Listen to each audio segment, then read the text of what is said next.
I think Dalapati, Nayakan, Anjali, peak Maniratnam. So, what peak Maniratnam? Maniratnam's Maniratnam. This internet language is like corrupting us.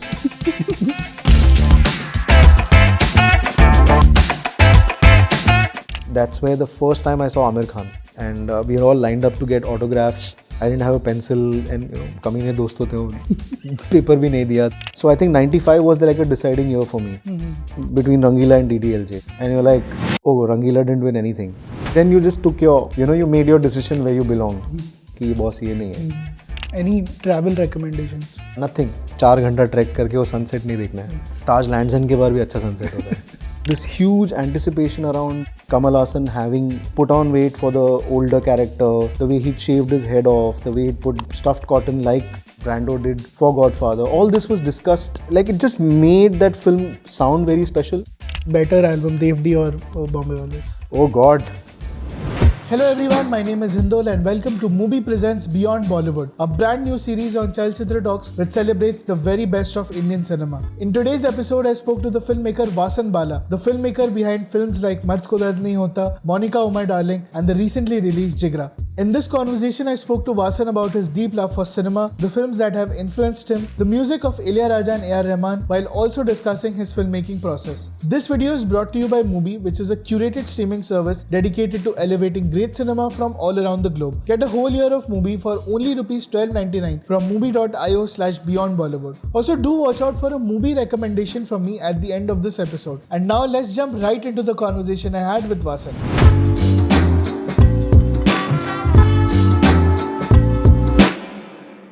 Hi Vasan, welcome back to Chalchitra Talks. Hello, Hindol. I think last time it was someplace in Vaibhav's house. Yes, it was in Vaibhav's house. Yeah, it had just started and he seemed to be like really enthusiastic about movies, which reminded us of ourselves only, way back in 2006, the way we were. And आपने उस time पे उर्फ professor recommend की थी, आपने पंकज अडवाणी की film recommend की थी. And he made a film, I think in 2000 or 99, called Urf Professor. It is about a contract killer which is played by Manoj Pava, and he's also a professor, which is why Urf Professor. And before this episode, I was looking back at the episode. अगर आपने नहीं देखा episode, you should watch it. After this episode, you should watch that episode also. And there was a reference to Urf Professor and Jigra as well. Yeah. So I watched the film and I had no idea कि उसमें देवांग पटेल भी है. And I was a huge Devang Patel fan in my childhood. So वो मेरे लिए काफी like rewarding experience था कि like I'm seeing Devang Patel act as well. Devang Patel, I think initially seemed like an interesting guy, but then you could come to know he's just doing the parody thing, which was also interesting. I mean, he had his way with words, and it seemed to work at that time. Yeah. So fun. I mean, yeah. Normally the question that I start with is that I ask the guest which is the first film they saw which was not in their mother tongue. But since you've grown up as a Tamilian in Mumbai, I would like to flip that question. I want to ask which was the first film that you saw in your mother tongue? In my mother tongue? I don't know. It's a slightly vague memory, but I think it was probably an MGR film. Either it was Madurai Veeran or it was... I don't remember the name, but I think it was one where he's in a double role and he had a very like he would do this gesture. I don't know what it was. At least one of the brothers or one of the lookalike used to. I think it starts with V. I don't know. It's not striking, but I think that was probably one of the first Tamil films that I had ever seen, an MGR film. And you saw it at home theatre? It was actually while in a summer vacation visiting one of the relatives on VHS.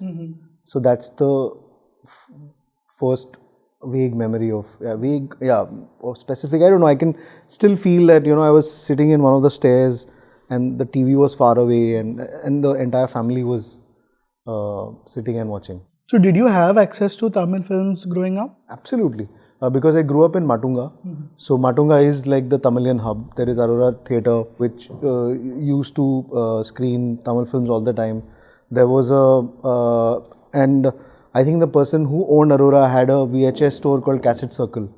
And Cassette Circle exclusively had a lot of Tamil films with them. I mean, obviously there was Abbas Library, there was other video parlors, but they were more Hollywood and Hindi. And Cassette Circle would be the one exclusively for Tamil, Malayalam, Telugu.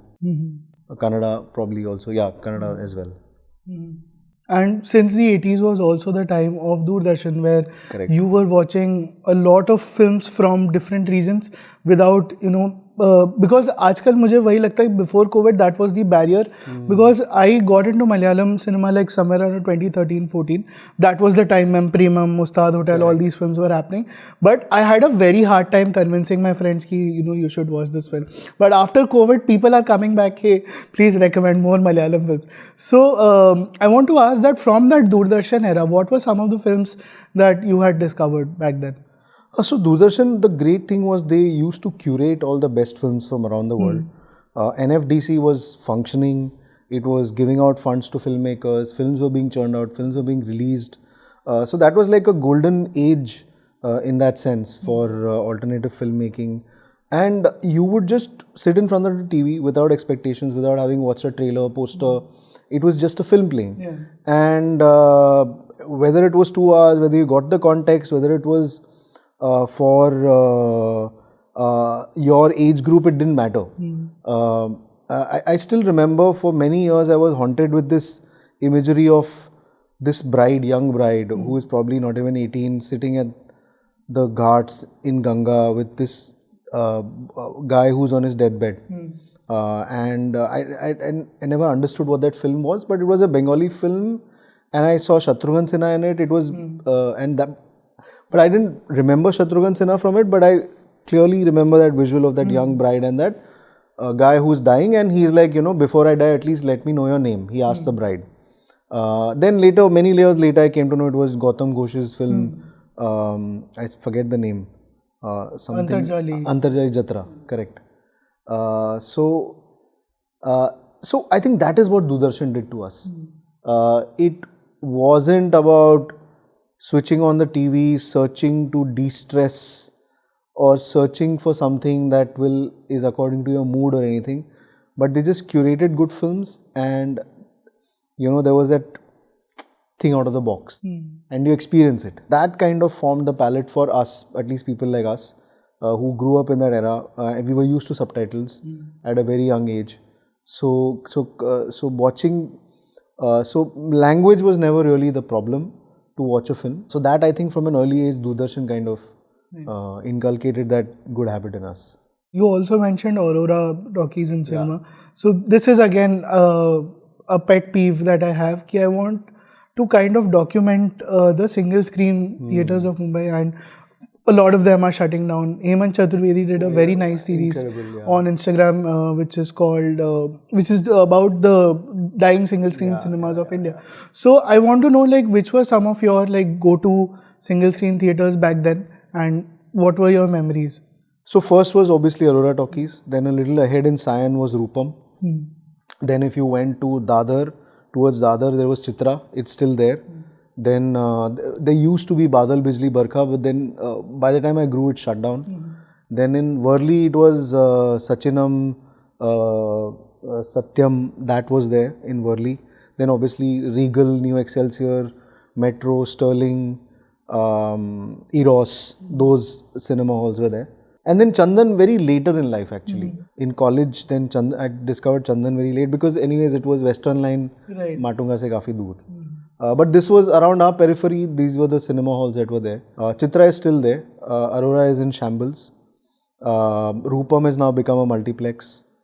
So and obviously the good old those theatres are still there. Regal is now Ad Labs, I think. Eros has been refurbished as an IMAX. But the structure is still there at least, which is great. I shot a scene in Ko Dard Nahi Hota in Eros. Nice. So that was great. It's the opening. The opening where the So what were some of the films from the VHS era that had an impact on you? I think the early Mani Ratnam films, because there would always be chatter around the house that you just can't see the film. Because the PC Shriram and his backlit lighting and very stylized, and the VHS prints wouldn't be great. But there was something about the sound and intensity of the films, be it Agni Nakshatram, Nayakan, Dalapati, even Anjali. This is before Roja. All the films before Roja. when they were seen on VHS, I think that created an impact. A lot of Bharati Raja films. I would spend some summer vacations in the south, but I'd never seen rural Tamil Nadu the way Mr. Bharati Raja shot them, the stories that he said. The characters were very alien. We never knew about who these people were. So it was a very new world that opened up. And K. Balchandar films. But K. Balchandar films were very much like theatre plays, short like films, because he was primarily a writer. Right. That was there. And then there was Mr. Balu Mahindra, and suddenly you're like, oh wow, what are these visuals? Why are they looking so beautiful? So that you kind of marveled at. So primarily Mani Ratnam, Balchandar, Mr. Bharati Raja, Balu Mahindra, I think they kind of formed and some sort of an imagery in your mind. Obviously then alongside in Hindi there was Manmohan Desai, Prakash Mehra, there was Subhash Ghai, there's early Yash Chopra with I think this was like the early VHS era where people kind of made an impact.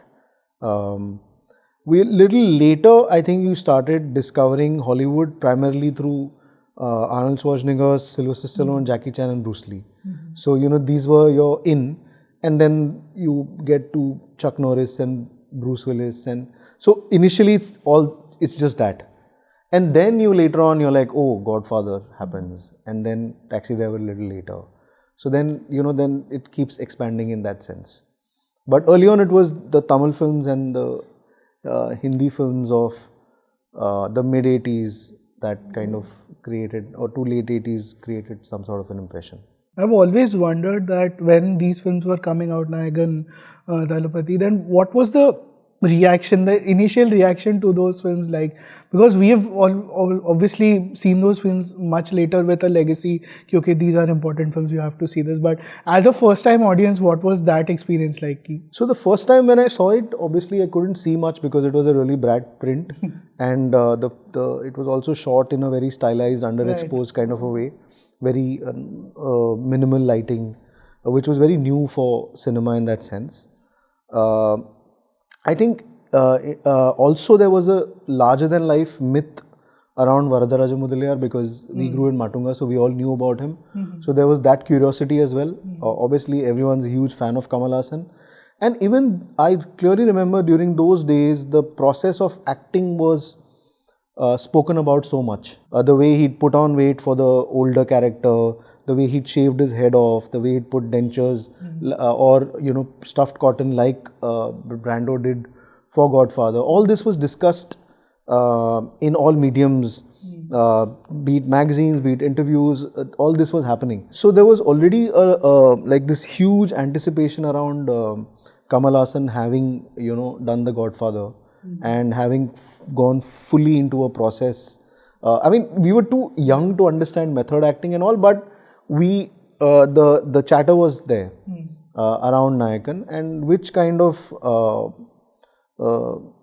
like it just made that film sound very special in our minds also. And when you saw it also, you were blown because the emotions, the way it was shot, Ilayaraja's music, the theme that plays, Tempandi Chimaile, and Kamal Haasan's acting, and obviously Mani Ratnam, peak Mani Ratnam. So what peak Mani Ratnam? Mani Ratnam's Mani Ratnam. So this internet language is like corrupting us. So it created a huge impact. Even now, when you watch the scenes, when the first notes of the theme start playing, you're completely transported into that film. If I ask you to pick 3 top Mani Ratnam moments which have impacted you, what would those be? The first one would be Anjali. I think it's not her death scene, it's her, I don't know, the song montages of Anjali.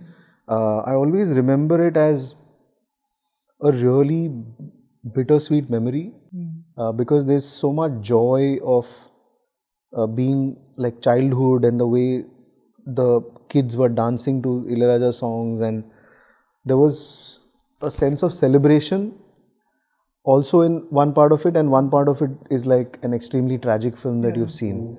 So that is like as a film itself, and the way he shot the kid was really impactful. Nayakan, of course, the first time when Kamal Haasan looks back, and the kid Velu has become Kamal Haasan before that whole water hose thing happens. The first time when we see a clean-shaven Kamal Haasan, that was something. And the way he was shot, it just felt really different from the other Kamal Haasan films that were happening at that time, and this just immediately felt different. And also the heroism felt very different.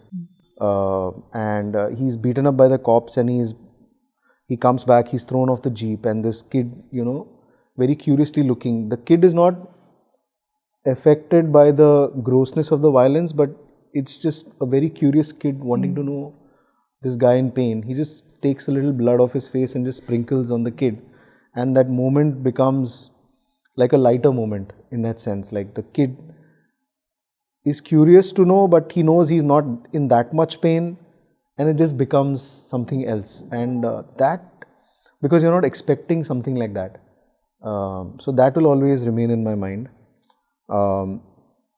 Dalapati also, the way suddenly Rajnikant seems so different in a film, and then you're like a little later, a couple of years later, once you've seen the film a couple of times, then you're like, oh, how could Mahabharat be so smartly done?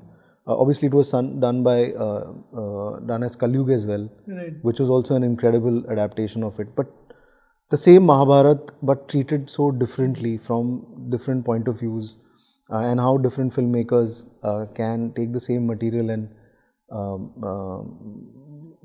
tell you a story. So I think Dalapati, Nayakan, Anjali, and Agni Nakshatram for its sheer style. I still rewatch all these films periodically, and you always marvel as to how did they know so early on in their careers, this is how I want to present a film, and completely break all the norms that were, because now you still have digital projection. Those days it was film projection.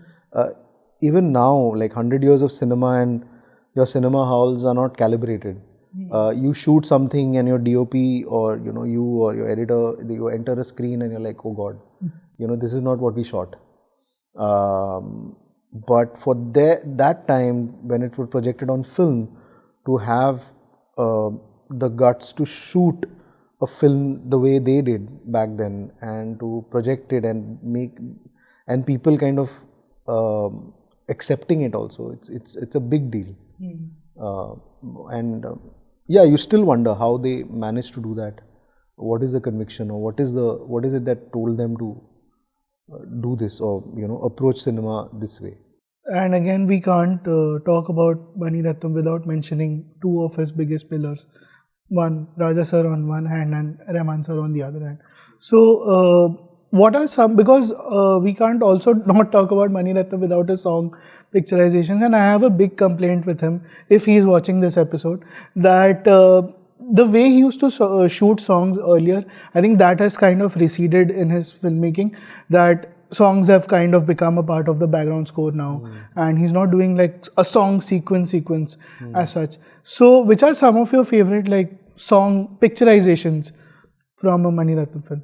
Dalapati, the one where Rajnikant is dressed up as a samurai. Sundari, exactly. It's just a visual that jumps out.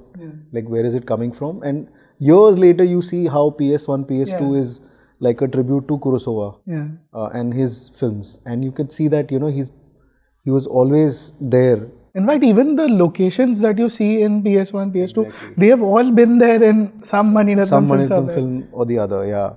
Obviously, all the songs in Dil Se. And then Kehna Hi Kya was incredible. Anjali also, all the songs with the kids. I think it's called Something Something, that song. That one. Trida Trida. Chandralekha to Titi to even Puttam Pudubhumi. Actually, all the songs in Trida Trida. everything. Then the Holi song in Nayakan. Like Holi was shot in a extremely, because you romanticize the colors, but that Holi song was how you play Holi. The way even the water, the color splashes on the lens, to just the way. So that was an incredible. I don't think Holi was treated like that before. The Bombay Holi rather, because you had Silsila and all that, but the Bombay Holi. So that was quite. And he also shot Holi in I think both Dalapati and in Nayakan as well. The Holi song in Nayakan, sorry, that one. I was just there at a song shoot of his. From the next film. Yeah. Nice. So again, thanks to Bijoy. He just said, "Do you want to hang out?" I was like, "Of course." And so it was great to just be in the same space as him, chasing light. Nice. And being so enthusiastic about the shoot. Very extremely inspiring. So even Rakamma Kayatattu, the way with the bonfire and Sonu Walia and Rajnikant dancing to Rakamma Kayatattu, yeah, even that one. So Alepayade Pachenirame, the way, I don't know how he hunts for his locations and how he gets all that, and the way he's kind of traveled India and showcased India. I think even now no filmmaker has. So Pachenirame itself, like those locations, you're like, where are these? Yeah. And you really want to go and shoot something there. Now we will kind of broaden the topic. That I want to know, if I ask you that you have to pick some films which define whom you are as a person, like not films that you've made, but films that you've watched or shows that you've watched that have really influenced you as a person, then what would those films be? I think cinema influencing you as a person is a very large statement. I think you still it's still an escape rather than living life, is what I feel.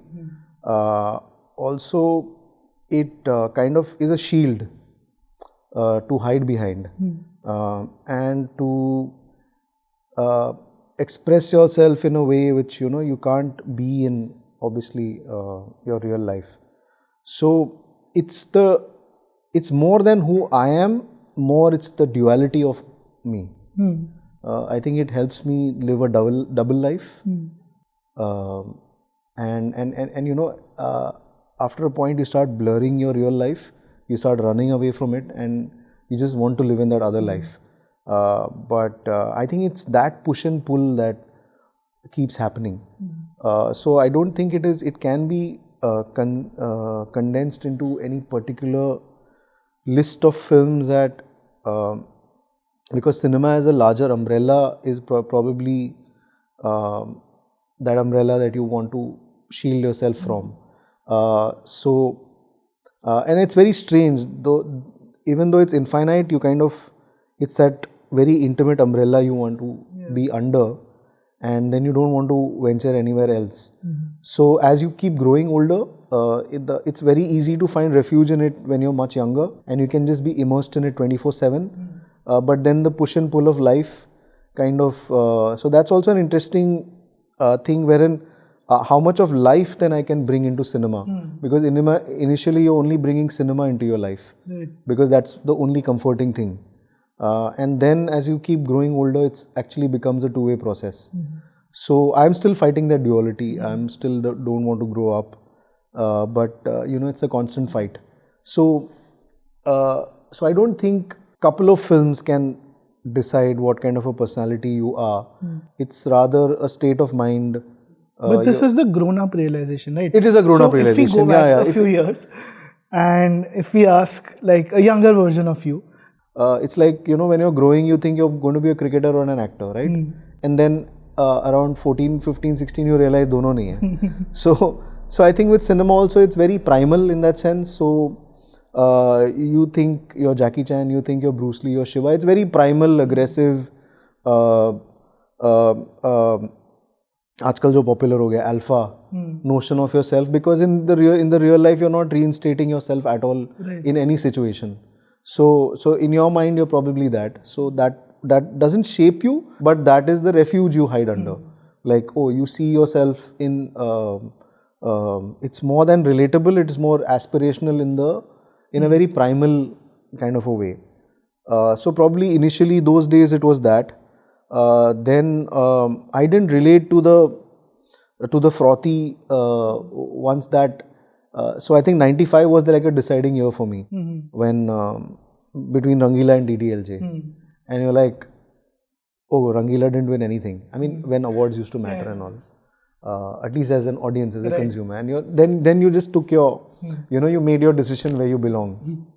So I think before 95 it all seemed one. After 95 I could feel that division. There is a division. कि boss ये नहीं है. But otherwise it still doesn't define you as a person in that sense. You cling on to your beliefs, you cling on to an expression. In the beginning you're like, the funnel is like this, so you absorb everything.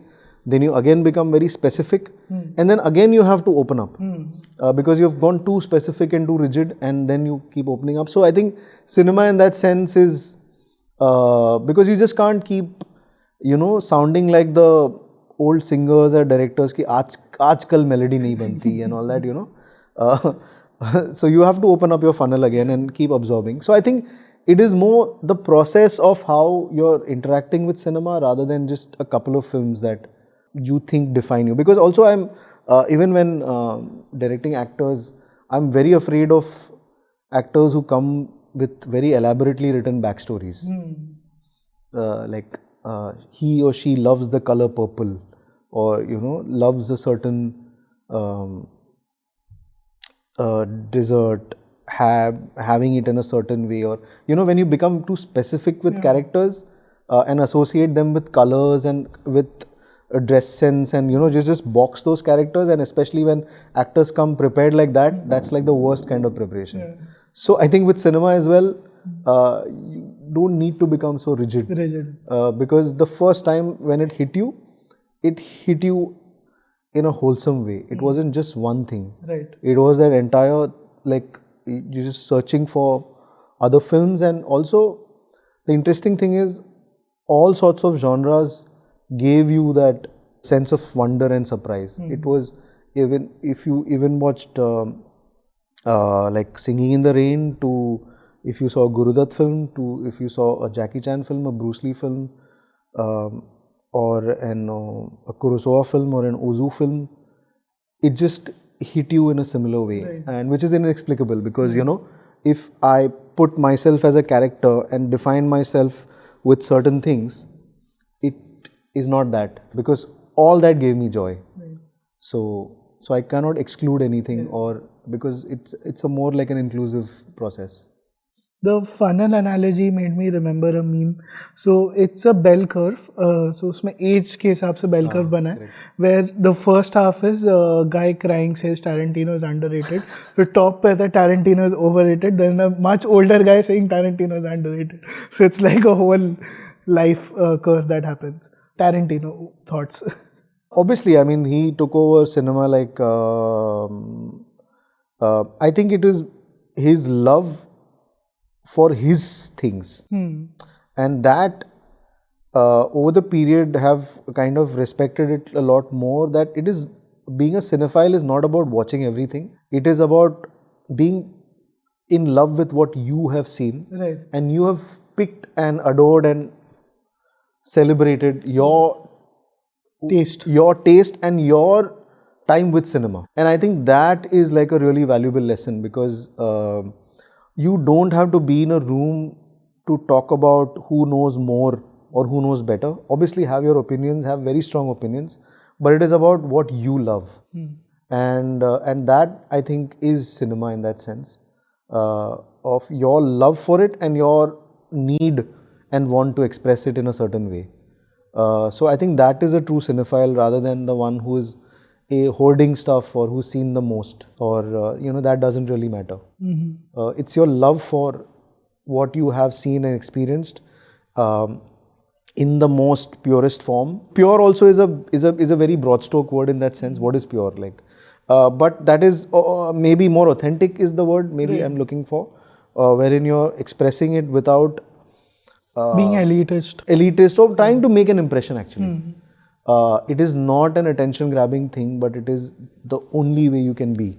Nice. And can't help yourself but be that. I think that kind of defines, and that is what maybe gives certain people an experience of why that scene was shot a particular way or why the story was shot a particular way. You can hate it, love it, but there is definitely an evocative reaction to it, without probably them wanting to evoke.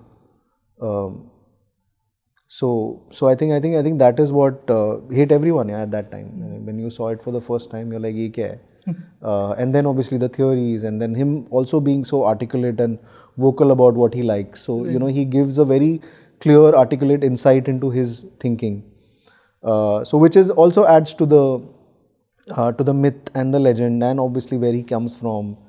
So you kind of want to consume his life, his films, and obviously he's so specific with his opinions, very amused with his opinion about Joker 2 as well, which again you're like, maybe he's right, Todd Phillips is a Joker. he took all the money from the studio and burnt it, which is a great analogy, and which I also look forward to in filmmaking, wherein now also filmmakers to join the discourse a lot more, because and I think it keeps it fun to have opinions, and also to come out to champion other films. Like you're so caught up within your own I think that culture was there, but it's slowly dying out in that sense. But hopefully it also comes out, and not just films that have universally worked, but films you loved and you want to speak about, whether it worked or not. So do you like recommending films that this is something I loved and now I want everyone to see it? Everyone in the sense I can say I loved. You just can't push it down anyone's throat, and also be very offended if that person didn't like it. The idea is to give the film a chance. Right. I very clearly remember when Glass was released, it was universally panned. And when I had seen it in the theatre, I loved it. And I really wanted to put my opinion out saying, don't go by what the mainstream criticism around it is, but sample it for yourself. Right. And maybe you agree with the critics, but I loved it. And I think that's the stand that you can take. At least go out and say, I loved it. Mere ko bahut maza aaya. Any recent films where you felt it was probably judged harshly or you liked it? Any films that you loved recently?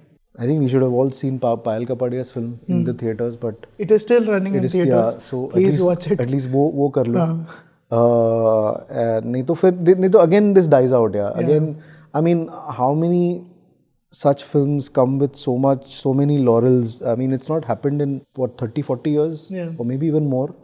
So last Shaji Karun's films played in main competition. I don't know if it won. It didn't. It didn't, right? No, I think it won the Camera d'Or. No, that was one, and then I think the one he made it with Mohanlal. Vanaprastham. Vanaprastham was also there in main competition. I think that was the last probably, and then it's Payal's. So one is that. Try and go and watch it in the theatres. But also that is also, I feel, is a more elitist. So I also am a little against the whole guilting people into it is because of you. I think life takes over and there is too much choice. So obviously it is their choice as well to kya dekhna hai, kya nahi dekhna hai, what to step out of your house for, what not to.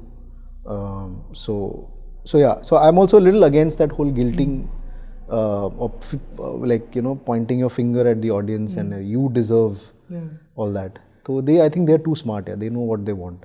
Which are some films that you keep revisiting or are like either comfort watches or guilty pleasures? Any films of those kind? Sangeetam Srinivas Rao films or majorly his association with Kamal Haasan.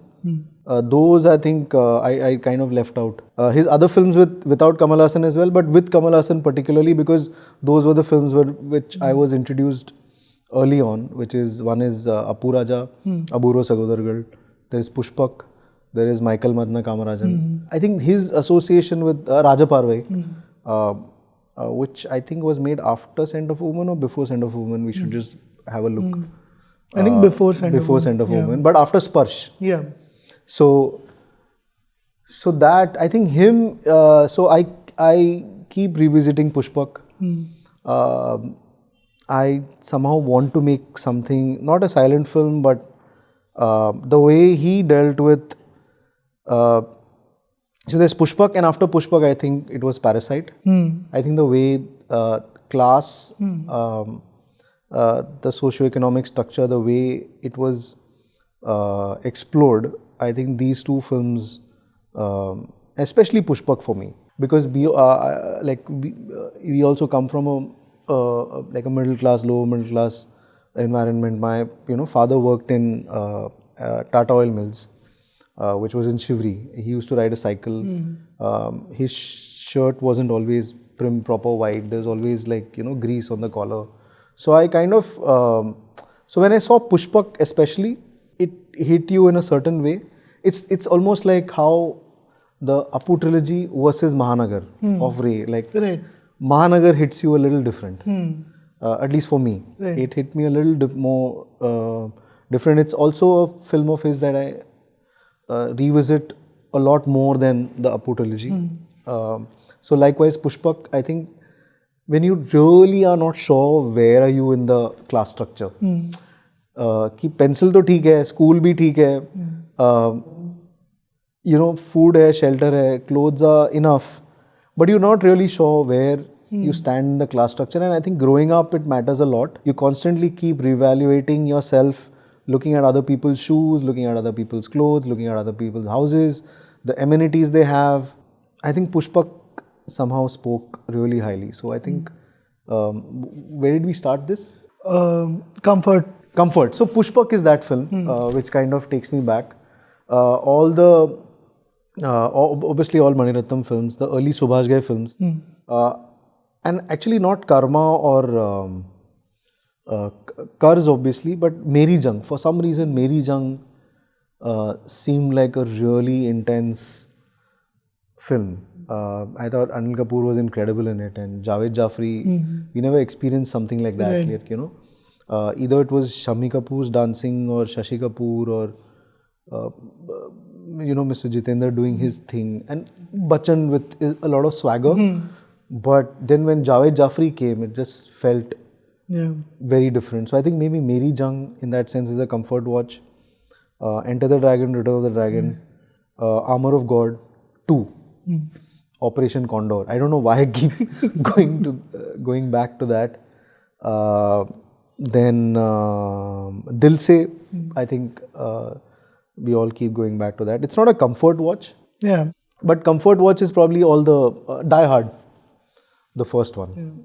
And we are shooting this on 16 December, so abhi time aa raha hai Die Hard dekhne ka. Abhi to time, it's the best Christmas film ever. So wo ek hai. Then I remember, I haven't watched actually. I want to watch Albela again. The one with Bhagwan and Geeta Bali. There's a Govinda. No, not the Govinda one. The Bhagwan. And I don't know why, it just had a really sweet memory of watching that film. I want to go and watch that again because I'm speaking of comfort watching. Or probably I had this in my mind, but I haven't revisited it. It kind of triggered because of Ludo, because of the song. Right. And now it's stayed, and now I really want to watch. All sorts of films. Yeah, you again go back to The Godfather as well. You again go back to Taxi Driver is never comfort watch. But for some reason, Once Upon a Time in Hollywood is like a real comfort watch for me. I think it's my most watched Tarantino film. Is Once Upon a Time in Hollywood. I think critics didn't like it that much. But a lot of people have rediscovered that film, and especially on OTT. But since the time I watched it, it's been one of my favorite Tarantino films. I kind of keep watching it, whatever section. It just gives a lot of comfort. I don't know, a lot of it just feels great to watch that film. Yeah, Mr. India is obviously there. Yeah, all these, yeah. Nice. This is a pretty solid list. And about Once Upon a Time in Hollywood, because I've been seeing this on Twitter lately, that many people, I think, find comfort in the fact that it's just showing the period. Like, you can live in the 60s the way they were, and I think people find a lot of comfort in that. So I think the nostalgia is done pretty right.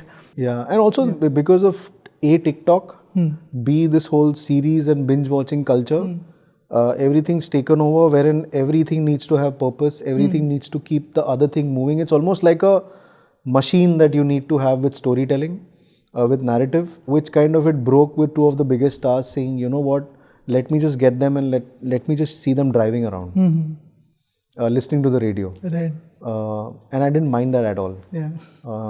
So I think periodically filmmakers with clout, actors with clout, kind of breaking the mold of making a film, presenting a film, the narratives, and not sticking to this very well-oiled machine structure. And in fact, before this, we were talking about the almost like, the 36-act structure that is now happening with films. I think it's just refreshing to, watch that as well. Yeah. And in fact, I'm so now looking forward to Paul Thomas Anderson's next with Leonardo DiCaprio. Yes. And I'm sure, when a star like that puts his might and then, just like empowers a filmmaker to make whatever they want to make. So that I'm really looking forward to. So since you've made a superhero film of sorts, I wanted to ask you, do you have a favorite superhero?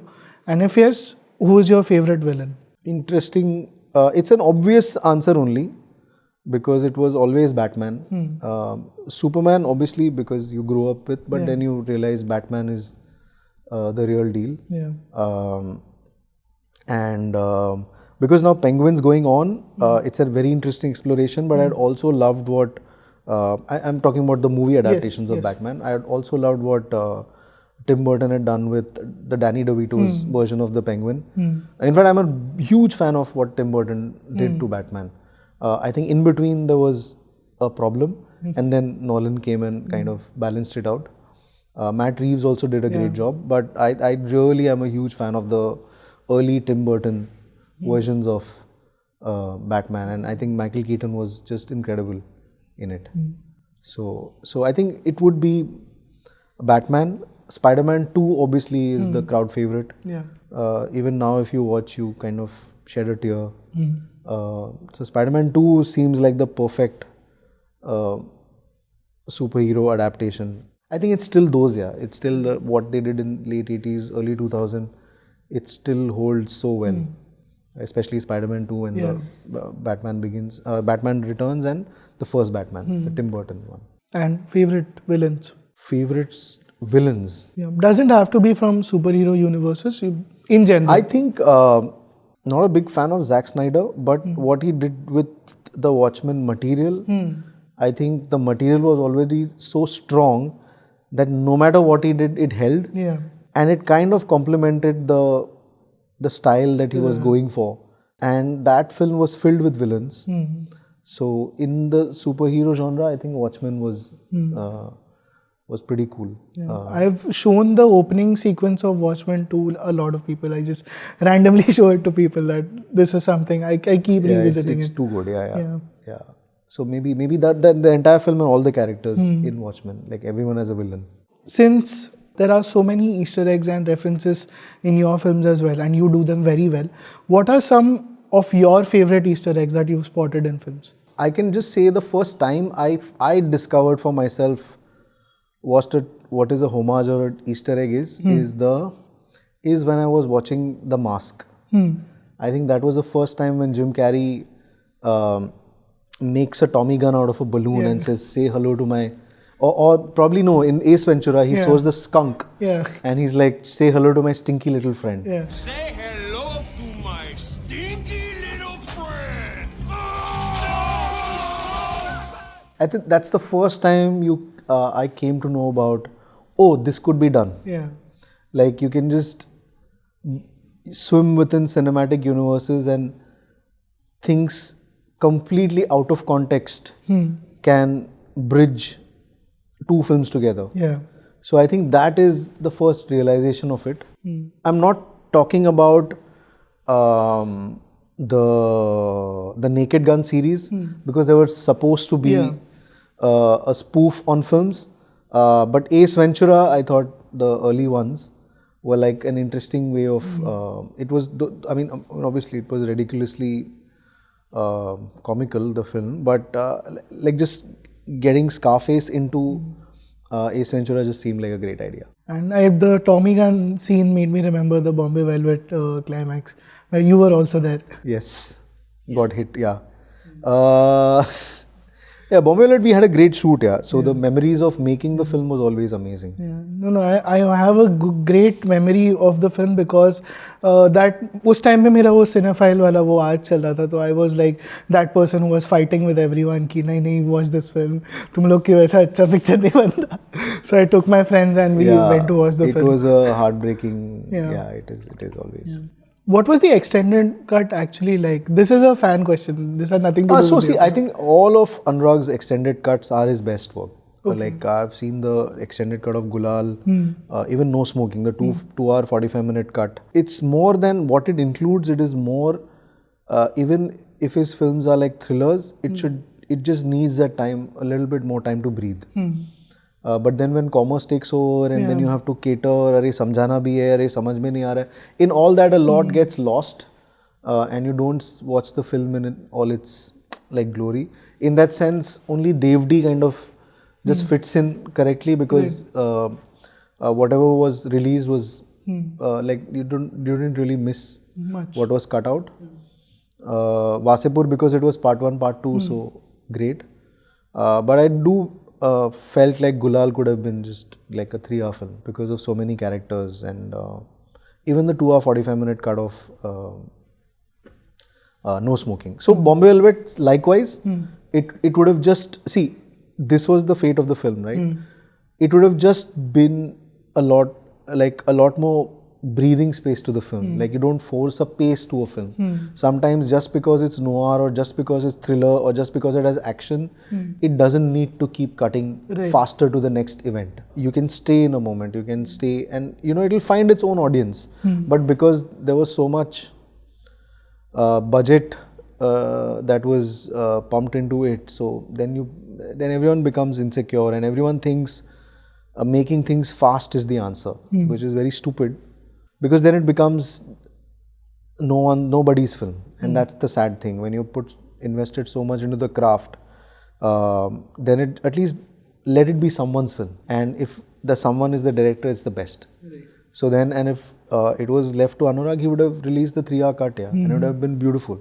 Beautiful in the sense, whoever would want to watch that and whoever, then you get the full deal, and now you make up your mind. Right. So at least it's not the insecure, like let's just get people in and let's get people out. That's not the why you get people into a cinema hall, to let them out sooner. Yeah. So I think that mindset, especially when you have a lot of budget, that kind of becomes problematic. Yeah. The Bombay Velvet album, for sure, like people need to. Superb. That is one like guilty भी नहीं, मैं तो मतलब पकड़ के सुनाता हूँ लोगों को कि like please listen to it. Amit, Neeti, Mohan, incredible work. Yeah. Which is the better album, Devdi or Bombay Velvet? Controversial question, but I just I'd still go for Devdi because I clearly remember every scratch that Anurag would play to us, that Amit came up with this, and the way the sounds would hit us, it just felt different. It just felt really fresh after a while. Right. So I'd always be partial towards Devdi in that sense. Obviously, Bombay Velvet is much more refined, much more grander. Devdi is much more raw, almost made in his house. But always Devdi over anything.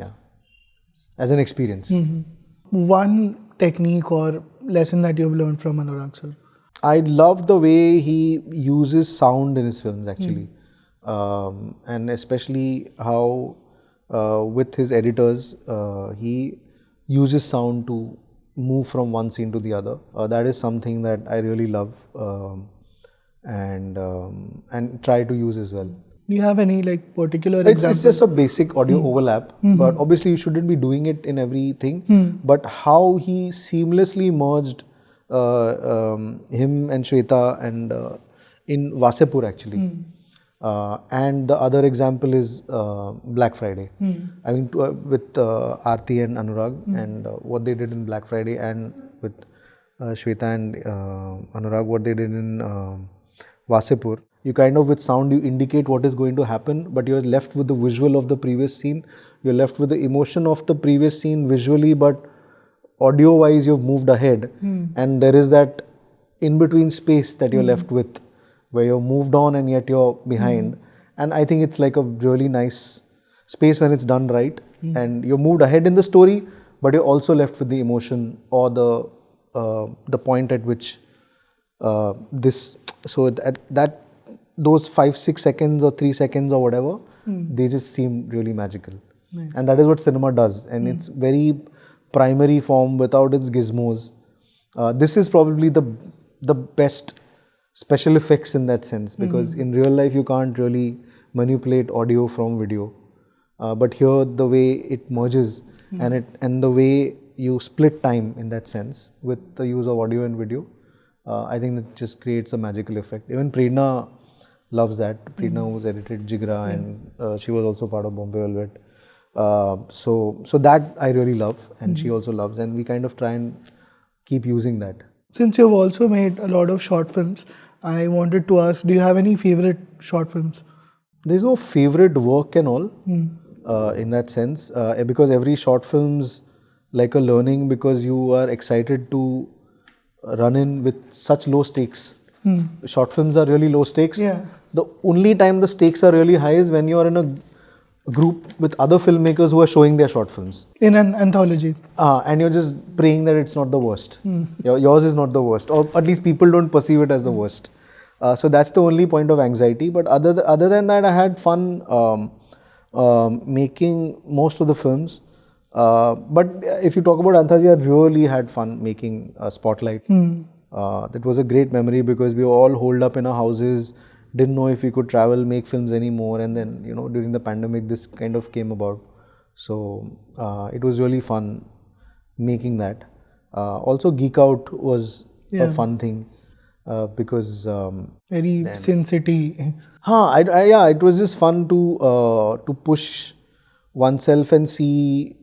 Because also you fear the green screen so much, you fear VFX so much, because it's unknown till it's done, and also it doesn't get done right at the first attempt, right? There are layers and layers you go through, so it kind of diminished the fear a little bit, to embrace that aspect of filmmaking as well. So Geek Out was a great opportunity to early on to kind of try and experiment something. Then there was Bunny with Terribly Tiny Tales. It was fun making it. There was Sunny and Shayoni.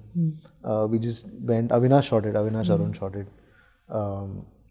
Bunny and Geek Out was also shot by Avinash. So that was like a fun collab with him. And Spotlight Ishit shot. It was all great fun. I mean, I really love the short format. I think why not? I mean, probably try and do something as well. There's another short film I found where you acted, which is called Ravan. With Aarti, 10 sir हो या एक sir दर्द उठाए fake. Aarti is so inventive. I mean, she is really. I mean, she's a voice that needs to be heard, and her original ideas need more support. So I think Cargo is a film that I'd also urge a lot more people to watch. What I'd loved was she's taken a very laid back conversation, maybe between two bank employees from Shivaji Park, and put it in space. And that's such an incredible merging of two worlds, because I feel both of them, Shweta's character and Vikrant, both could have been in a bank, and not just any bank, like not even a private bank, like a government bank. She put them in space, and the kind of conversations they had. She just took sci-fi and made it so domestic which I think is very refreshing to see. Aarti also has made some really good short films. The one with Ali, the astronaut and the parrot, and also she made Time Machine with I think Anjum Rajaguli playing a role, and Siddharth Menon was also in there. Her next film, Mrs. is going to be out. So she's someone I really look forward to her work. So now we have a fun quiz segment, which is called the Cinema Paradiso Quiz with MUBI. So what I'm going to do now is we have a couple of film frames, which I'm going to show, and these films are they are frames either from films that you have some connection with or you have recommended somewhere, and you have to basically see the frame and identify the filmmaker or the film. Oh God! This is the first frame. Railway track.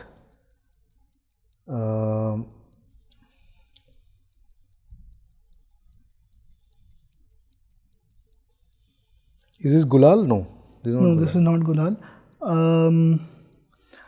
This is a very dramatic event in the film's plot where it leads to like some kind of misunderstanding. Alai Payade. Yes, this is Alai Payade. Okay. The good clue. Yeah. This is also you get points for each answer, so you get 20 points for this. And we have a MUBI hamper which we were going to give you anyway. But if you like answer all the questions, if you have earn it, like earn really it. Yeah. earned your But I'm victory. proud of this. Yeah, Alai Payade. It's a tricky frame. Yes. All are like this only. Okay. This should be. Especially when you see Felici Urf Professor. Yeah, this is from Urf Professor. Very like cheeky Easter egg. Okay. This is also the wordplay is very Shriram like. Yeah. Of course, Monica. This is from Monica Madwani. Again, very dramatic event happens in the scene. Oh, the one that we just spoke about. Yes. Antarjali Jatra. Yeah. Antarjali Jatra. Oh, you knew that I would talk about this. Yeah, I knew that you had shared this frame, so वहाँ से ही आया.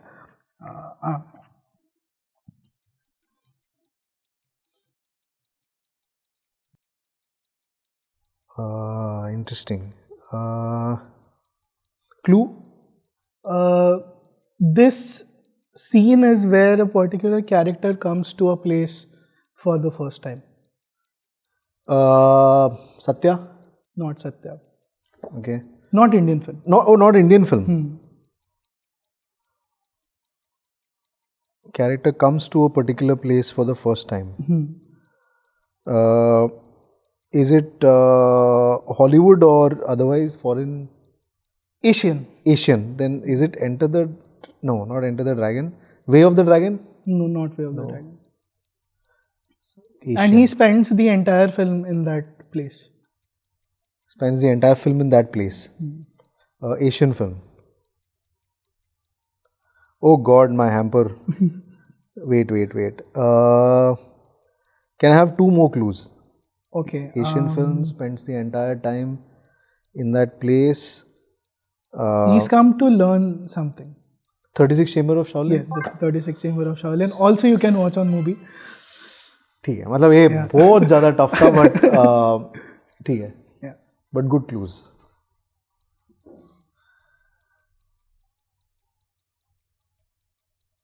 Okay, this looks like either Tobey Maguire or... Is it Tobey Maguire? No. We have spoken about this film today. Die Hard. Yes, this is from Die Hard. This is बच गए. the airport sequence. So, Yes. if यहाँ पे basically Bruce Willis is standing with the teddy bear, and I got the screenshot right from the part where someone covered him. Correct. Like great. No. Very cheeky but good. हाँ. Yeah, this should be easy. मर्द को दर्द नहीं होता. Yes. Fun sequence and मर्द को दर्द नहीं होता. But really like giving it, huh? Yeah. मतलब अपना ही फिल्म नहीं पहचाना तो फिर तो होगी बेइज्जती.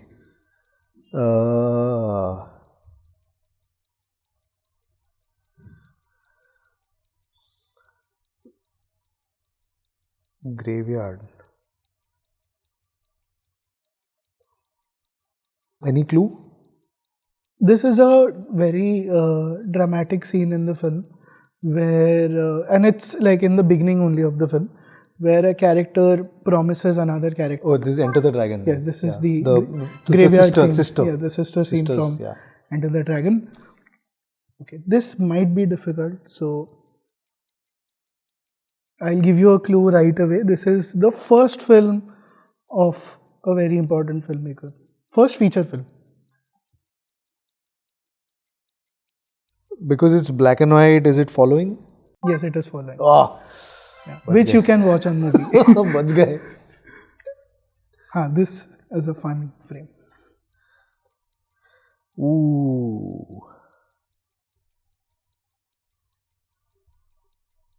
Yeah, this I should have gotten, but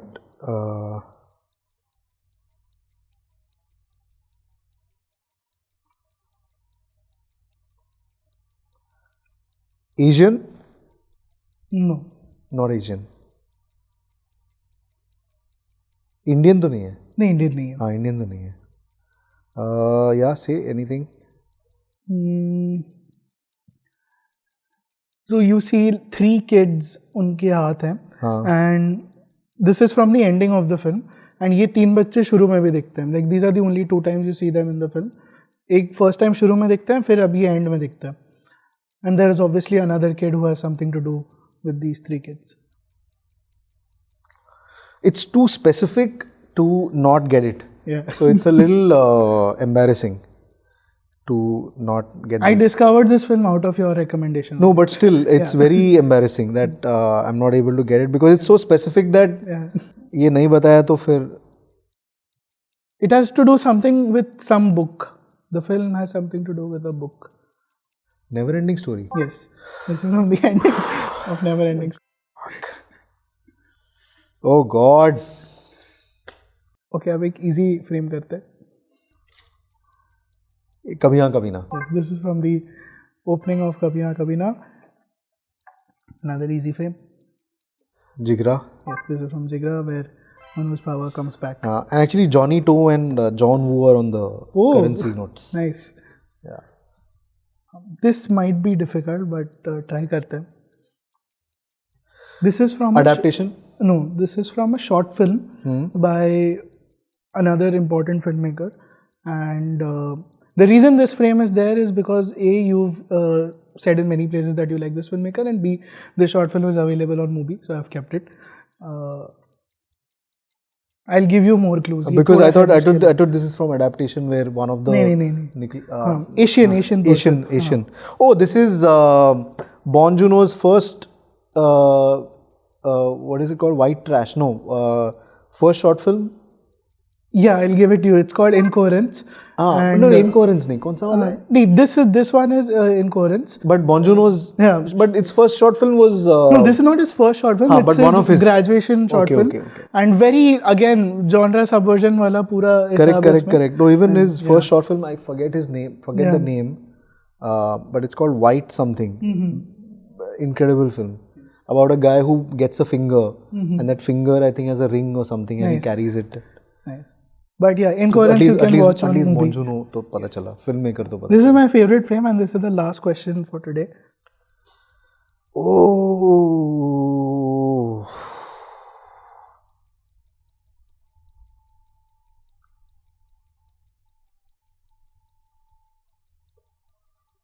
What? The film playing. I know. The timeline. Yeah. And also we've spoken about this film today. Today as well. Yeah. Is it like early Yashraj or early that we were talking about? No. Any other clue? This frame is part of a montage sequence where bad things are happening to people. Is it Nayakan? No, not Nayakan. Not Nayakan. There's a montage in Nayakan. Bad things are happening. Same year, 87. Mr. India. Yes, this is from Mr. India. This is the montage where Mogambo is bombing people. Correct. So But what a catch! Yeah. And having seen it so many times, I never got Mad Max 2 ka. Yeah, I was watching. ये मैंने screenshot लेके रखा था. The day Satish Kaushik ji had passed away, so I was watching Mr. India and I spotted this frame कि oh, Mad Max was playing in Mr. India. So Too good. बचा के रखा What a था. frame. Too good. But with this, you have correctly answered all the questions. With a lot of help. Yes. And clues. And you have won your hamper. So Thank you so much. I half feel okay having won it. This is the movie hamper. And Thank you so much for this camera as well. yes. But they are doing an incredible job, Yeah. But a movie, there is a also like a thing with all filmmakers. Like you go back home out of guilty pleasure, out of guilt actually, not guilty pleasure, out of immense guilt, you go through MUBI. Yeah. Then you don't end up watching anything. Yeah. Then you go through Netflix, you don't end up watching anything. And you end up watching the worst YouTube interview ever of someone. And so that's where life stands right now. But I hope this is not one of those interviews. yeah, but hope to make amends and go to MUBI and actually watch movie. Yeah. And just keep watching films rather than ये वाला देख लो interview. But उसके अलावा where someone is crying, उसका screenshot डाल के breaking down. This actor did this to me in the 80s. Yeah, that is a whole like genre. Oh, but it's so incredible that so many people are picking them out, and I'm like, oh, I want to know. Yeah. And I think that part of cinema hasn't been celebrated enough. Though this is extremely exploitative, but also it's the reflection of the exploitative cinema they were a part of, and now their misery or is being exploited for views because they are going to break down. Yeah. Because no one's spoken to them for 20 years. Invariably, there will be a certain big personality who will be named in that, and you have your clickbait thumbnail. So, but whoever thought of it, Yeah. amazing. Did you have any of these experiences during Cinema Marte Dam Tak ki very good bit but can't use in the main show? Very good bit to nahi tha. See, they all, especially Mr. Dilip Gulati, he really watches movies. He's seen all the classics, and but somewhere the business takes over, and I think one doesn't recover from the first few failures, and then you're like in a snowball into then whatever the exhibitor want or whatever the distributor wants. So you're constantly. So those days they would make a poster, announce a title, and based on the poster and the title, they would sell territories. And based on who are on the poster. So which is why poster and title and all used to be like a huge deal back then, because you actually sold, sales would happen because of that. Now it's ठीक है, मतलब no one remembers a poster, which is sad because I think it's an art form that needs to be appreciated, and you kind of associate that film with a particular poster, but that's not happening. But तो तभी poster title पे बेच देते थे, and they would take an A-list star, give them 2 days worth of money, which will in cash in advance, and just to shoot 2 days against walls, different walls, and against like a low angle, which is showing the sky, that can be whatever location, and then this to the counter, which is the entire film, and the poster would have the bigger stars. So incredible how they did that, and managed to make a living out of it. So I really look back fondly. I'm so glad Vice and Amazon kind of thought I should be a part of it, and it was something that they thought of before I became a part of it, and that was one of the most enriching experiences of my life, to be a part of something, because I anyways wanted to do something. I mean, we all want to make our own boogie nights, but that's the closest we came to at least talking to them. On YouTube, there's the Lehre Retro channel, and it's my like go-to channel whenever, because कुछ ना कुछ मिल जाता है. Like the other day I was watching Appu Raja premiere, and you are waiting to see कि अच्छा कौन कौन आया था, तो Shakti Kapoor is coming, and वो सारे shots वैसे ही हैं कि like so and so person is coming, Kamal Haasan is shaking their hand, and कुछ वो 80s type का music लगा हुआ है उसमें, so it's like always fun to watch. So there's this one particular video which is the making of Hukumat, Anil Sharma's Hukumat. तो उसमें it's like it's even I would rate it above Hearts of Darkness because उसमें क्या हो रहा है कि the director and the producer they had a fight. तो उसमें talking heads हैं कि Anil Sharma is saying कि नहीं I didn't know it was very smooth कुछ नहीं हुआ. Cut to producer saying no Anil Sharma terrible person never make any film with it. उन्होंने कुछ हद से बढ़कर गिरी हुई हरकत की होगी तो ही मेरा हाथ उठा होगा और मैंने एज ए डायरेक्टर उनको नहीं मारा ऐसे अपना बेटा ही समझ के उनको मारा तो बहुत अच्छा हुआ है so it's like a half an hour like fun making I think you would really enjoy I will. And also coming back to Appu Raja like you know pan India those days so we haven't touched upon TV shows so any favorite shows that you would like to recommend I want to go and watch The Penguin right away recently I started watching Black Doves which has been recommended. I'm just into the first episode. Obviously, in the mainstream, mein waiting for Stranger Things 5, like everyone else. And I saw the franchise, which I liked. Obviously, Sam Mendes, but it was I don't know. For the first time, I felt it was too breezy. Because I wasn't. I knew I'd read a little about it, but I wasn't prepared for it to be so breezy. So तो कुछ तो मन में थोड़ा mismatch हो गया कि Sam Mendes है पर इतना क्यों breezy हो गया? I had the other expectation with it because I saw Armando Iannucci की Veep बनाया तो मतलब I thought कि और funny होगा show, but it wasn't. It wasn't, but but I thought we got kind of our bang for the buck in the offer. In a way. Yeah, something like that should be made here also. But the making of a who knows? Let's see. Anything from India that you've liked? Waiting for Patal Lok 2. So that is one that is there. Kala Pani tha अच्छा था. Kala Pani was interesting. So Panchayat and Gullak I really like, but I kind of it's like the old Aziz Mirza flavor back, which like very nice sweet. वो एक है. There's Kora, there's Asur. Kora, Asur hai, but actually I'm still stuck with Jubilee a bit. I think the last time I really wanted to watch everything, every episode and just like stay with the characters. I think Jubilee was the last where I had a lot of fun watching a series. Scam तो है. I think सब दो 3-4 साल पहले के in memory that is.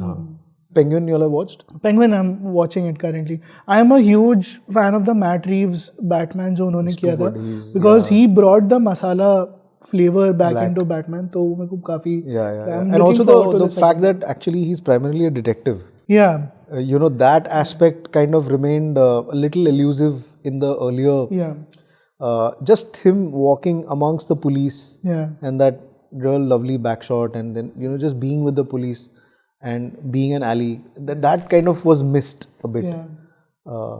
It was too much of a vigilante, but actually he's the detective. So I really loved getting that back into the consciousness. And I think that is one superhero franchise that I'm still excited about because I used to be a Star Wars fan, but अभी तो नहीं हो बस it's the original trilogy बहुत हो गया the original trilogy that's it. Not even the prequel trilogy. Okay, the prequel got slammed too much because of how amazing the original trilogy was. I think then after the point you can't juice it out any further. So I think stick to the original three. It was the best. Any other like franchise that you are following? Nothing, but I'm curious to see what James Gunn is doing with Superman. It felt like he's going back to an older aesthetic, which is interesting. I mean, obviously there's no interest left anymore in superhero. Thank God to that also, because there was too much of that. But it's just looking like a fan's work, at least aesthetic wise. So and let's see what he does with it. Because looking at that, I suddenly was reminded when the first time I saw Superman at Eros, and there was a huge cutout of Superman, Yeah. Christopher Reeves, like right outside Eros. So this just feels like, and him wearing his boots and sitting on a chair, that too. So it's, you know, it's not like your very regular heroic reveal of Superman, but it's about work. Yeah. It's about getting to work. So I'm intrigued. What is your relationship with music like? It's everything, yeah. Matlab, I think music is like with everyone, you know, but it's more Indian music. It's more. I haven't, because maybe one, I couldn't understand the accent, so because of that you never understood what they were saying. So it was so English songs is something that I couldn't understand. Even now I don't. So it was more the Tamil songs, the Hindi songs that I grew up on. You know, that's more. And then in the larger way with obviously Ilayaraja, Rahman, and M.S. Vishwanathan and R.D. Burman and Shankar Jaikishan, or even Kalyanji Anandji, Lakshmikant Pyarelal, everyone, all that too. So yeah, music is, you have a very intimate relationship with it. Yeah. What is your current playlist like? Currently, I'm trying to listen to all the top 10s. Because I'm missing out on those things. I really don't know how to perceive that kind of a music anymore. So I'm trying to at least give it a chance. The top 10s as in like the indie global, top 10s or global to hai, but even the indie top 10s of the indie artists, because I couldn't relate to them. I think our guy was Lucky Ali, the slightly more countryish, lazy, philosophical. But in the current state, they're trying to do that, but I'm not able to. I don't know. But I'm still trying hard to listen to them and see kya chal kya raha hai. Why is it that, what is it that they're connecting with? So I'm just more trying to discover, more than enjoying it, more like a study ki kya chal raha hai. But what are the songs that you keep going back to? Because those are the, like, kya kehte hain, core memory songs. Core memories, we are 80s, 90s, early, mid 90s, Rahman, 92 to 99 wale jitne bhi, all the Tamil films, all the, so even like his, and then suddenly everyone, like, you know, all the people who were only working with Ilayaraja, suddenly everyone started working with him. Yeah. Mani Ratnam, Balchandar, Bharati Raja, all of them worked with him. Yeah. So the music that he created for them also. I keep going back to those. I did this exercise with Karthik Subbaraj as well, and अब इसको थोड़ा सा हम लोग upgrade करेंगे इसमें. So I asked him to make an Ilayaraja mixtape of his favorite songs. यहाँ पे थोड़ा अलग challenge है कि side A of the mixtape is Ilayaraja and side B is Rahman sir. So and this is like the classic 6 songs, 5 songs type. 6 songs on one side, 6 songs on the other side. So let's start with Raja sir. So the first will be this is Niralgal, the song from Niralgal. Idoru Ponmale Poyudu, that one. Then Tenpandi Chimaile from Nayakan. Then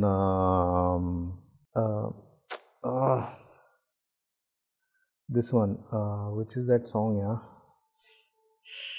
Music, if you forget, it's like criminal. Okay, I'll come back to that. Then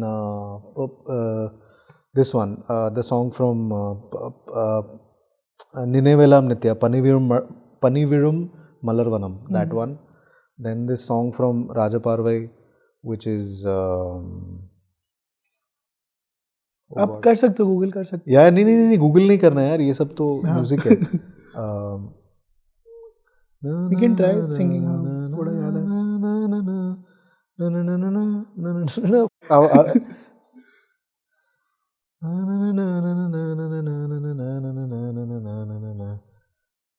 How am I forgetting lyrics? I don't know. Something's happened today. कुछ तो coffee में गड़बड़ था, क्या था पता नहीं.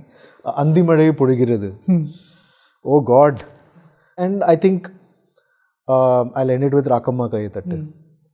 That Rahman will be first will be Attangara Marame. I think it's Karkachi Mele. I forget which film. Then there will be Pache Nirame, has to be there. Then this is really tough, yeah. You can add more songs also. No, but it's good to it's good to stick to 6. Yeah. Maybe it's today's mood. I think any song from Tirda Tirda. Maybe I'll go for Rasati. I found like Naan Varuven from Ravan and Vida Karo from Chamkila to be like a great companion piece, which is one says I'll come back and one says just let me go, but seems really similar in that sense. So probably both of them. I'd see if hearing back to back. Then Anbe Sugama from Partale Parvasam. And I don't know, this one song I kept hearing in loop at one time was New York Nagaram. Yeah. From, which is that, Chennai, which is that film? Sillinor Kadal. Silindro Kadal. Yeah, that.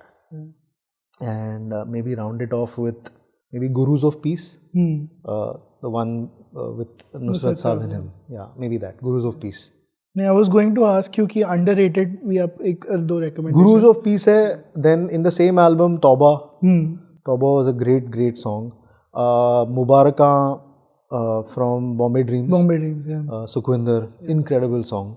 I am still surprised no one has used it in any film yet. It's so good. Yeah, I kind of keep listening to that over and over again. That composition. Underrated. I think the song from May Madam, Minnale. But I think it's this generation of Rahman Tamil songs listening crowd. Minnale is coming top. Minnale ni Vanda Denadi. It's too good. Yeah, I think even his really shady numbers like Romeo, all that were also amazing. Yeah, incredible. Even Love Birds. With I think Apache Indian and Rahman, all that. I think everything he does. Yeah. You mentioned Rasati from Tirda Tirda. We had a cassette at home which was the Hindi soundtrack, Chor Chor, side B and Roja side A. So I had no idea कि इसका नाम Tirda Tirda है Tamil में. I had listened to the songs. Rasati is not there in Hindi. So बाकी सारे गाने हैं हिंदी में, but Rasati was for some reason नहीं मिला मुझे हिंदी version उसका. So when I heard the song for the first time, I was like, एक second, ये गाना कहाँ था? And it's like it really opens your mind कि using a cappella in that way. Acapella in that way, yeah, incredible. Yeah, Shahul Hamid. Yeah. What a singer. And also the way Rahman kind of picked his musicians. So a friend of ours who is my junior in college, Naresh. So when he was picked by Rahman to sing, that was like a huge moment for Matunga. Nice. That iske saath cricket khela tha and now he's in Rahman's studio. And he sung Tu Bin Bataye for Rang De Basanti. I think he won a national award for that as well. And but his first song was Anbe Arure, the S.J. Surya film. Very trippy film. That people have rediscovered क्योंकि उसके starting में आके rules बताते हैं. Rules बताते हैं how to watch this film, how to because I think no one got it. So he's like all the people in blue are the dream sequence and the normal clothes are this. Someone had written Tenet 144p and उसका clip he's था. too good. Yeah, he's rediscovered himself. And after being such a blockbuster director, learned music. I think the way he's given himself to exploring all aspects of cinema is pretty incredible. Any background scores that you like? All the Ilayaraja, especially Tenpandi Chi Maile, the Nayakan one, then Punnagai Mannan, obviously, that track, which I think everyone plays everywhere. It's I think very popular in reels as well. Then all of Dil Se tracks, especially that the one which is used as a BGM but is actually like a couplet that Sukhwinder sings, Sitaro ke aage aur bhi hain, ab ishq ke imtihan aur bhi hain. There is a very quick piece that comes and goes in Kannathil Muttamittal when in the flashback. That is very interesting. Then the theme of Tirda Tirda, too good. Especially the chase sequence of Rahman, that is incredible.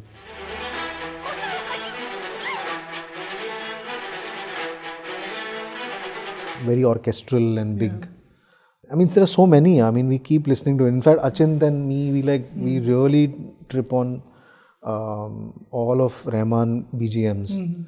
We keep listening to it. In fact, even Swades had an incredible, and someone took pains to extract all the audio and put it on YouTube. So that's like a good resource too. So there's one particular bit जो मेरे को एक दिन ऐसे ही सोचा कि story डालना तो उस पर म्यूजिक लगाना है, and I wanted that bit, but वो कहीं पे था नहीं. It's when Mohan comes to the village and एक आयोरे वाला वो, नहीं तो मेरे को वो लगाना था, वो था नहीं कहीं पे. तो I hope कि YouTube पे है. Yeah, YouTube पे है, but it's not like वो reels वाला. In the reels, you have to, what did they say, ingest it. Yeah. वो किसी ने किया नहीं. But they should. I mean, the BGMs are incredible melodies. सबका पूरा गाना बन सकता है. People have now rediscovered Endiran का जो end credits का music है. That has now made a reappearance. So people are editing it with Harry Potter, Game of Thrones, and it's fitting. Obviously, it's fitting in well. Just ऐसी the things that even the Rangila's when Munna is sad, like what plays, that's also too good. Yeah, I think it's only once with hearing Ilayaraja and Rahman wherein like BGM became a thing for me at least. Where now, I mean, in all the noise, I mean, though I loved what Anirudh did with Hukum, but otherwise the need for that level of decibel is a little disturbing. But yeah, but what Rahman and Ilayaraja do is like incredible, with their BGM pieces. We can keep listening to it separately as well. There's another Ilayaraja BGM which people have rediscovered is from the film Johnny. Of course, the Rajnikant film. It's the date sequence. It's beautiful. कैसे हो रहा था ये 80s में? अरे but he like everything, like a lot of cinema was elevated because of his BGM. In fact, even this film with Shivaji Ganeshan and I think Radha, where an older guy falls in love with a younger woman, and it's like an awkward, like a Lolita-ish, but even the BGM in that film, I don't know how I forget the name of that film, is too good. Even in Apuraja, when Kamal Haasan gets rejected, or he realizes, this girl he's in love with, she's in love with someone else, and the mother in front of everyone just to console the dad that at least he's not like my son, and that's like the final stab to that character, that even my mother is using me as an example of being the lesser human, and the BGM that plays, it's incredible. And I think because of Raja sir, people kind of started appreciating background music in the South. Because अभी मैं इसका देख रहा था, Talapati was re-released on 12/12, and people obviously, क्योंकि re-release is like a concert, लोग गए हैं reel बनाने, so there is obviously the moment where he tells the Shobna ma'am to go away, and वो like famous shot आता है, and the music starts playing. People were cheering for that music. उसका लोगों ने reel बना के डाला. And it's also the way he shot Rajnikant against the setting sun, and it's like incredibly framed and all. So iconic only. That whole film. And what companion pieces, Nayakan and Dalapati, two of them in their prime youth, ruling the industry, wanting to do things, and Mani Ratnam just presented them in a way which hasn't been done even now. Again. So now I want to ask you that. Since you have a very unique relationship with Mumbai, what is the most special place for you in Mumbai? Could be anything. So Matunga, because I grew up in Matunga, but every year I go, it's a different emotion attached. Suddenly my building compound seems shrunk. It's like felt like it's, I saw it, I remember it very different. Now I see it very differently when I go there.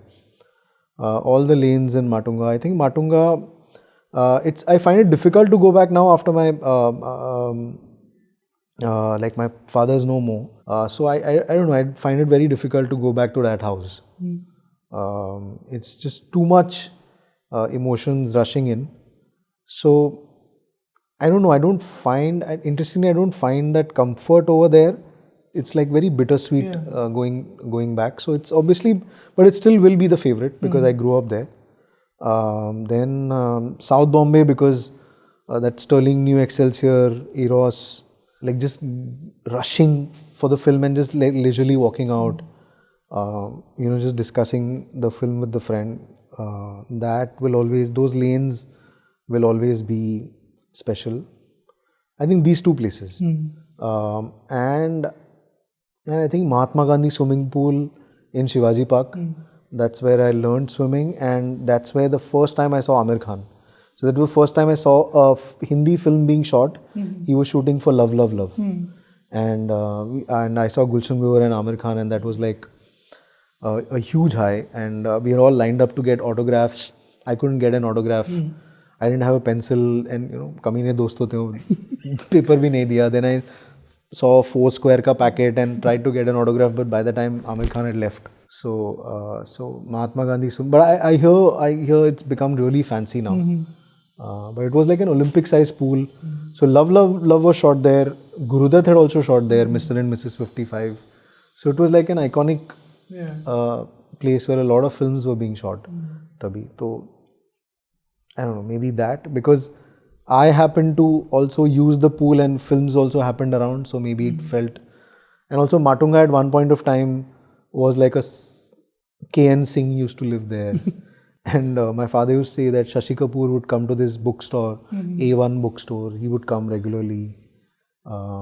Vidya Sinha lived there, so, and I've seen her many times. So I'm like, so I don't know. So these, I think films and growing up in Matunga was always and plus, Nayakan had come out and we were like, oh, we know, or we at least know of Varadaraja Mudaliar, and we've been to his Ganpati celebrations as well. So that's like a connect. I think Matunga and South Bombay in that sense would always be very special. How important is nostalgia as an emotion to you? I mean, if you begin to exploit it, it's a different thing. I think you're always trying to protect your own childhood. And you're trying to protect others whom you see your childhood in. So I think nostalgia is more a reminder, and I think the need to keep protecting it in that sense. But when that protection, I think it shouldn't become a very undignified exploitation of it, because now that cinema is not just passion but also vocation. Hope I don't cross the line. So, I don't know if that answers. It made sense. It completely made sense. Because now there is a term called weaponized nostalgia, which is basically keep all the things that we're seeing in pop culture. Remember that one thing you loved from the 2000s, we will bring it back. Correct. Deadpool versus Wolverine for me, because I've stopped watching a lot of these superhero movies, and I thought कि चलो Deadpool है तो होगा, interesting तो होगा, bare minimum तो होगा, and उसमें भी it's like कि remember that one obscure superhero from the 2000s, we will bring him back. We will bring that other person also back. So now it's just that. So true, and I also completely relate on sequels are working, and you want more of the similar. I think that is a little more comforting than showing something new that you're not ready to accept, which is fine. I think every the people go through their own cycles of choosing their entertainment, choosing the leaders, choosing everything, right? So it's cyclical, it keeps happening in a particular way, and then suddenly there will be something else. I mean, the last 10 years, you're like, यार Marvel के अलावा कुछ बनेगा भी क्या? I mean, you got tired of it, and it happened. No one's watching it anymore. And which is why re-releases are working so much. My best theatrical experience last year was when I went to watch Munna Bhai MBBS. It was a packed hall, people were dancing, people came dressed as Munna Bhai, and pura celebration tha. Like I said, it's a concert, it's not even like a movie screening. I think it's good, like, finally that culture is happening here, because then, and I hope in the next 5 years, you also get to celebrate not just mainstream films, but all sorts of films that maybe you liked, you could curate, and you have like a small audience for it. Like how in Hollywood you could even celebrate The Room. Correct. So maybe here you can celebrate something like that on the big screen.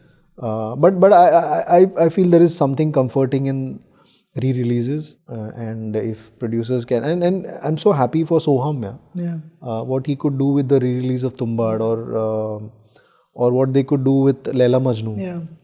So it's incredible, I mean, at least you built an audience over the years through OTT or satellite, and then people are ready to come back to experience the film and love it a lot more. And I think it helps the filmmaker as well, especially for someone like Soham, and who kind of stayed with it, and for Rahi as well, and Adesh, and for Laila Majnu, Sajid, who made it. It's so important, because I think when it came, it didn't really do well. No one saw it, but then people discovered, and the music was incredible. For Avinash as well. Avinash has been around for so long. In fact, Avinash Tiwari is one of those guys I had met way back in 2010. Aditya, who played Perpendicular, he met him somewhere, and he just decided that Aditya can stay with him in his house, with his family, eat his food, have shelter, till the time he finds work for himself. And for someone to just do that to a stranger who doesn't have shelter in the city, I mean, I'd always remember him for that gesture. And he stayed steadfast with his belief in himself, and now he's doing so well for himself. Really good guy. There is the video of Khoya Khoya Chand from Shaitan. Bijoy's, which is a separate music video. And correct. You see the cast of that video. There's Rajkumar Rao, there's Avinash, there's Neel Bhupalam, there's Gulshan Devaiya. And it's like the best acting talent of the 2010s is in that one video. So yeah, it really shows like the journey these guys have had. Even Wasipur, in that sense, had everyone in it who now are, headlining films and doing everything, putting their might behind films that wouldn't have otherwise been made. So I'm just missing that is not happening anymore. Like that sort of fresh batch. Like the batch is 10 years old now. Like the new batch hasn't happened with that kind of force in that sense. So hope it happens soon. Any film you would like to see re-released? Re-released? Interesting. I'd love to watch Maqbool again on the big screen. I did watch it on the big screen, but I'd love to watch that again. I'd love to watch Kabhi Haan Kabhi Na again on the big screen. I think that would be like an incredible celebration. I'd love to watch Satya and Rangila again on the big screen. And just for some strange reason, Meri Jung. I don't know why I'm stuck with that film, but I would love to watch that on the big screen again, of the older films. And Arjun, Rahul Ravel's Arjun. I'd love to watch that on the big screen. In fact, I'd love to watch Arjun and then Satya, that is Kamal Haasan Satya, which was a remake of Arjun, but which kind of stands on its own because the way Kamal Haasan approached it. I think I'd love to watch those two films back to back. Yeah, like a double bill. If there is ever a culture that ever comes, then it would be like Arjun and Satya together. Nice. Kamal Haasan Satya, that I would love to watch. Like two interpretations. There are great Ilayaraja song in that as well. Wale Yosei. Yeah. So, maybe that. Again, this is a question I asked to all my guests. So, do you dream often? And if yes, what kind of images do you see? They're random only. There is no, doesn't make sense. Neither do I try to make sense of any dream. But I'm just happy to recollect in the morning that, oh, I had a dream. But it's as random and as... anything that has stayed with you? Maybe because I just consider it so random and not find meaning in it. Maybe I'm not, like nothing stayed in that sense. But I just feel it's healthy to get into that state like, oh, it felt so real. Like it just, I think, keeps the kid in you alive. Like that's the feeling that you have the ability within you to have such a random experience and get up and not take it for granted, because it doesn't happen often. So yeah, so next time I dream, I think I'll just keep a like a fond note of it, even if it was a dream or a nightmare or whatever. But at least because it doesn't happen often. I did this exercise for a month where I tried to remember all the dreams that I was getting. I was like noting the number. कुछ तो कहीं से मिले. Correct. So I did this for a month and I was very happy कि चलो like अच्छा bank मिला content.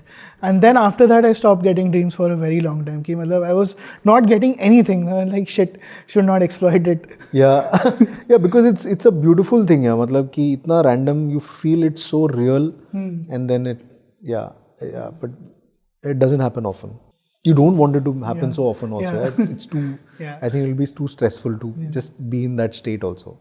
Are you reading anything currently? What's your relationship with books? I don't know. I was discussing Red Harvest with my friend recently, so I want to get back to reading that.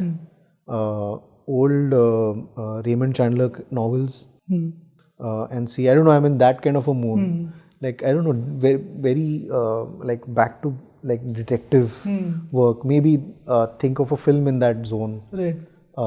So Red Harvest and I don't know, Raymond Chandler suddenly came up and Dashiell Hammett. So maybe start reading that. Any YouTube channels or Instagram handles you follow? Every Frame of Printing was amazing. I'm so happy he's back. Yeah. At least he's put 2-3 videos since he's back. So that is too good. Then Quentin Tarantino and Roger Avary, they started their own. I haven't watched that, but I want to check it out. So that I'll try and watch, and I think they've recommended some 70 odd films.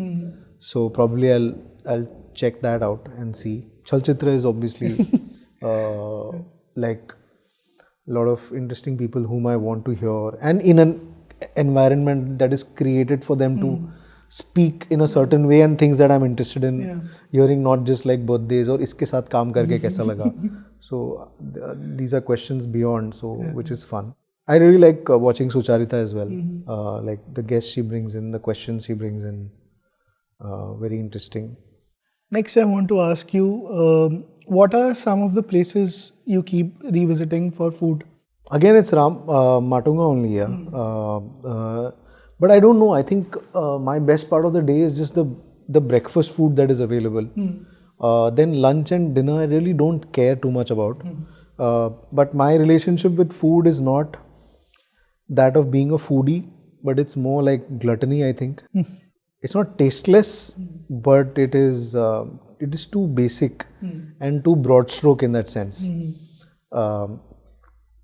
So yeah, it's the agar dosa, chutney, sambar sahi hai, to I'm fine.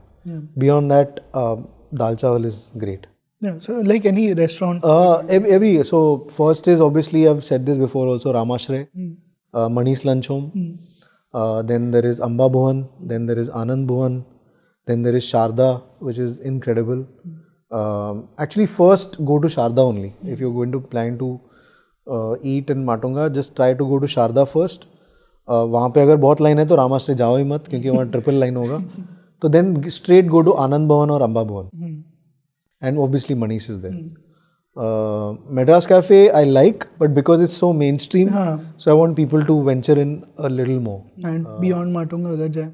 Beyond Matunga, unfortunately ऐसा कुछ नहीं है कि यहाँ जाके मुझे खाना है. ऐसा कुछ नहीं है. Again, the very mainstream being mainland China.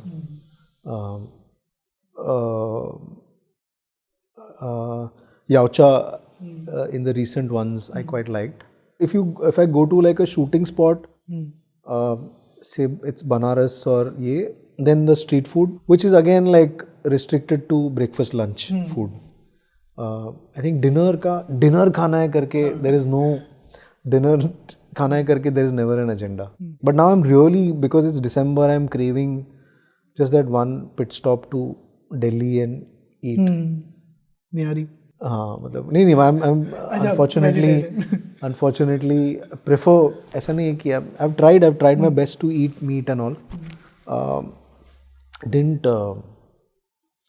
Like I don't look forward to it. ऐसा, it's not like, मतलब समझ में आता है the why people eat it so much. You kind of understand the taste and all that, but I don't look forward to it. Right. So yeah, so it's, I don't know यार, veg में उतना ही है जो भी है, and I really enjoy it and I look forward to the basic. Yeah.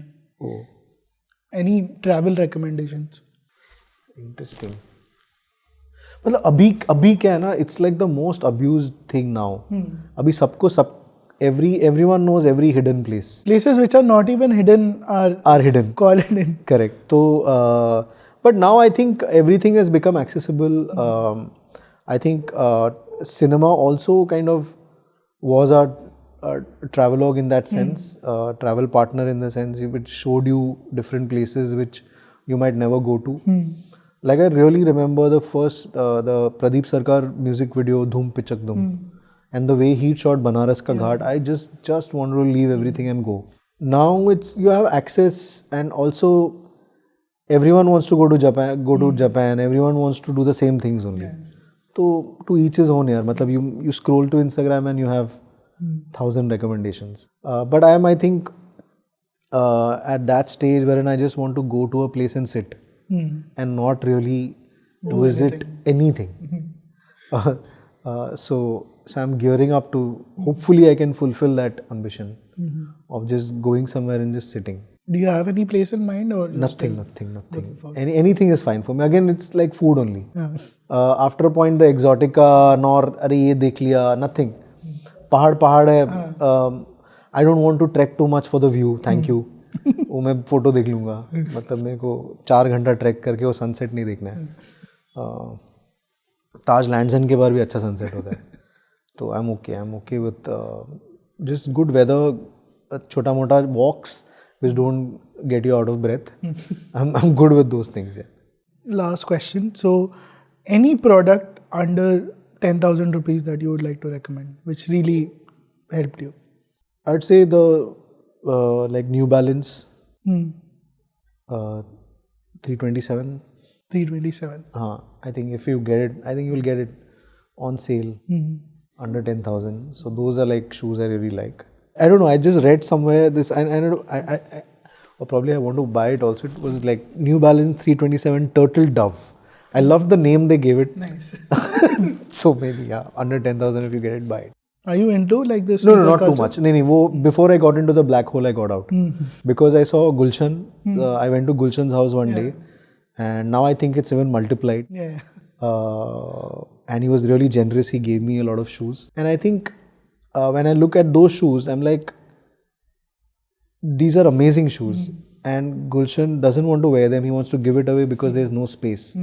And I can't even rotate 10 shoes. Then what's the point? You're never going to wear, and I'm not into hoarding anyways. I'm not a hoarder of music or even DVDs those days. I wasn't into hoarding any of that. So then I just got out. I'm like, ठीक है, मतलब इसमें और कुछ रखा नहीं है. Lastly, anything that I have not asked that you would like to talk about? I think I was really thrilled when Monica My Darling had released, and Mr. Rahul Ravel had somewhere found my number and called me. Oh, nice. So that was like a great moment. For someone to just seek out your number and take the pains to call you and just tell you they like the film. So that was like I was happy that he decided to. Thank you so much, Vasan, for doing this. And before we end, we have some more gifts for you. I don't mind any of it at all. This is our Chalchitra merchandise. Oh, nice. Yeah. And is it like online to buy and all? Yes, you can buy it on kadakmerch.com. Kadak Merch, okay. Kadak Merch I know. But you all have a tie-up with them. Oh, super. So, this has a bag, there's some more stuff inside. Nice, very nice. Thank you. And this is a coffee hamper from Blue Tokai. Blue Tokai is our brewing partner. Thank you so much. I'm a coffee guy. Yes. I have Kumbakonam degree coffee in the morning. Nice. Well, that's what I grew up with. So, but thank you so much. It's there inside. Of course. No, it's but Blue Tokai is also amazing. Yeah. So, thank you so much. Thank you, man. Thank you so much. Arey, supreme. So if you watched the episode till here, use the hashtag Matunga in comments, and this series would not have been possible without MUBI, which is a curated streaming service where each and every title is handpicked by its team of curators. My film recommendation for this week is a deep dive into the world of Iranian cinema by an Indian filmmaker. This is a lovely documentary called And Towards Happy Alleys by Shrimoy Singh, which is an intimate portrait of the state of Iranian films and the society today, and it even features the legendary filmmaker Jafar Panahi. Do not miss this acclaimed documentary, which is now streaming on MUBI. You can try 1 year of MUBI for only ₹12.99 from mubi.io/Beyond Bollywood. That's 1 whole year of great cinema for only ₹12.99. So do share your favorite parts from the episode with me in comments, and I'll see you very soon with another episode of MUBI Presents Beyond Bollywood.